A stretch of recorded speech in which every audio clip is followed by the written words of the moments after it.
जय गुरु जी, शुक्राना गुरु जी महाराज का लख लख शुक्राना और सारी संगत जी का भी शुक्राना। संगत जी, आज का जो हमारा सत्संग है वो नीलम आंटी जी ने शेयर किया है कि किस तरह से गुरु जी ने उन्हें और उनके पूरे परिवार को ब्लेस किया। संगत जी, गुरु जी हमारी हर छोटी बड़ी बात को किस तरह से पूरा करते हैं और हमारी तकदीर बदल देते हैं, हमारी किस्मत बदल देते हैं। गुरु जी से जुड़ने के बाद किस तरह से हमारी किस्मत बदलती है। संगत जी, बहुत ही सुंदर सत्संग है। सत्संग छोटा है लेकिन बहुत प्यारा सत्संग है। गुरु जी की बहुत सारी ब्लेसिंग्स है सत्संग में, इसलिए संगत जी सत्संग को पूरा सुनना। अगर आप भी अपना सत्संग शेयर करना चाहते हैं तो डिस्क्रिप्शन में व्हाट्सएप नंबर और आईडी दी हुई है, आप उस पर सत्संग को रिकॉर्ड करके हमें भेज सकते हैं। तो चलिए संगत जी, आज का सत्संग हम स्टार्ट करते हैं। जय गुरु जी, शुक्राना गुरु जी। जय गुरु जी, शुक्राना मेरे गुरु जी की सारी संगत को जय गुरु जी। संगत जी, मैं आपके साथ एक सत्संग शेयर करना चाहती हूँ। ये सत्संग मेरे बेटे के ऊपर है। मेरा बेटा संगत जी यूपीएससी की तैयारी कर रहा है। उसको 3 साल हो गए एग्जाम देते, पर वो 3 साल क्लियर नहीं कर पाया। संगत जी, इसी बीच मेरा बेटा 3 साल से एंगेज भी है। तो इस साल लड़की वालों का भी था कि इस साल शादी हो जाए, कि 3 साल से रुके हुए हैं हम भी संकट जी तैयार हो गए कि चलो उनकी वो भी अपनी जगह सच्चे हैं कि इतना टाइम कोई नहीं रुकता आजकल। संकट जी, हमने शादी की डेट उन्होंने भी निकलवा दी, हमने भी निकलवा दी, और हमने शादी की जगह भी बुक कर ली, कमरे भी बुक कर लिए। इसकी 7 तारीख की शादी निकलती थी। मैं बहुत खुश हुई कि चलो 7 तारीख गुरु जी का दिन होता है। और जहाँ हमने कमरे बुक कराए, उन्होंने कहा जी आपको 2-3 दिन में सारे कमरे आपके बुक हो जाएंगे।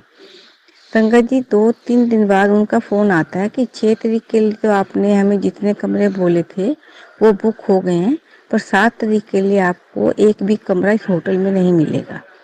संगत जी, थोड़ी परेशानी होगी कि अब हम कहाँ जाएं। सबको उन्होंने हमें बोला हम आपको 2-3 होटल कोई और देख देते हैं। हमने काफ़ी होटल देखे, पर संकट जी हमारी बात नहीं बनी, क्योंकि हमें कमरे बहुत चाहिए थे। फिर हमने एक बार सोचा कि नहीं है तो हम 7 तारीख को सिंपल शादी कर लेते हैं, और 11-12 के आसपास जब भी हमें कमरे मिल रहे हैं हम रिसेप्शन कर देंगे। तो सारे जितने भी अपने रिश्तेदार हैं और अपने लोग जो भी हैं उनको हम रिसेप्शन पे बुला लेते हैं। फिर संकट जी बेटा भी एक बार तैयार हो गया, लड़की वाले भी एक बार तैयार हो गए, पर उनको लगा कि जब मासी मामे शादियों में नहीं आएंगे तो शादी का कोई चाम नहीं रह जाएगा। ना बैंड था, ना बाजा बजना होना था, ना कोई और रस्म होनी थी। मेरे को भी लग रहा था कि चलो बच्चे की शादी है, बच्चों को भी शौक होता है। दिल अंदर से दुखी तो बहुत हो रहा था, पर शंकर जी कुछ कर नहीं पा रही थी। सिर्फ गुरु जी के आगे एक अरदास की कि गुरु जी आप मेरी अरदास सुनो, जैसे आपको ठीक लगता है आप कर दो। 3-4 दिन बाद संजय जी उनके बिटिया के फादर का फोन आया, तो उनसे हमने बात की। तो उन्होंने कहा कि सिंपल शादी तो चलो क्यों करनी है, बच्चों के शौक होते हैं, कोई आगे की डेट देख लेते हैं। संजय जी पंडित जी को बुलाया। पंडित जी ने कहा कि 30-31 जनवरी की निकलती है, उसके बाद कोई शादी नहीं इनकी निकलती, और मार्च में ये जनवरी खत्म हो जाएगी। पंडित जी ने 30-31 की डेट निकाली। संगत जी हमने जहाँ जगह बुक कराई थी वहाँ पे जो हमने कमरे बुक कराए थे उनको कॉल किया, और उनके मम्मी डैडी भी ऑनलाइन ही थे। तो उन्होंने कहा 30-31 को दोनों जगह ही बुक है, दोनों जगह के लिए आपको नहीं मिल सकता। संगत जी गुरु जी ने इतनी कृपा करी। उनके पापा कहते फिर आगे कैसे होगा पंडित जी।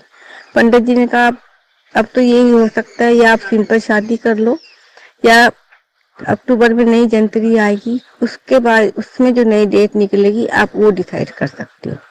फिर पंडित जी ये था कि मई में बेटे का पेपर है, उससे लेट शादी हम पहले कर नहीं सकते। फिर बेटे ने अपने फादर इन लॉ को बोला कि जी फिर मैं सितंबर अक्टूबर से पहले नहीं करूँगा, क्योंकि मई में मेरा पेपर है। शंकर जी इतनी कृपा हुई गुरु जी की, वो इस चीज को तैयार हो गए। मतलब गुरु जी की इतनी कृपा, इतना आशीर्वाद हम सब पे है, मतलब हम कुछ कह नहीं सकते। इतना गुरु जी ने बचाया। इतनी टेंशन थी कि शादी भी रख दी, सबको बोल भी दिया, तो कैसे होगा। ये सारे काम शंकर जी गुरुजी ने अपने आप ही करा दिए, मेरे को चिंता मुक्त कर दिया। और मुझे भी लगा चलो बेटे का लास्ट अटेम्प्ट है, अब गुरुजी उस पर कृपा करेंगे, गुरुजी ने जो उसके लिए सोच रखा है गुरुजी उसका कल्याण करेंगे। बच्चे अपनी मेहनत करते रहे, पर जो गुरुजी ने उसके लिए सोचा वो गुरुजी उसका अच्छे से अच्छा करेंगे। जय गुरु जी। शुक्राना मेरे गुरु जी। संगत जी कोई गलती हो जाए तो क्षमा करना, थोड़ा मुझे अभी इतना सत्संग करने आता नहीं है, वैसे भी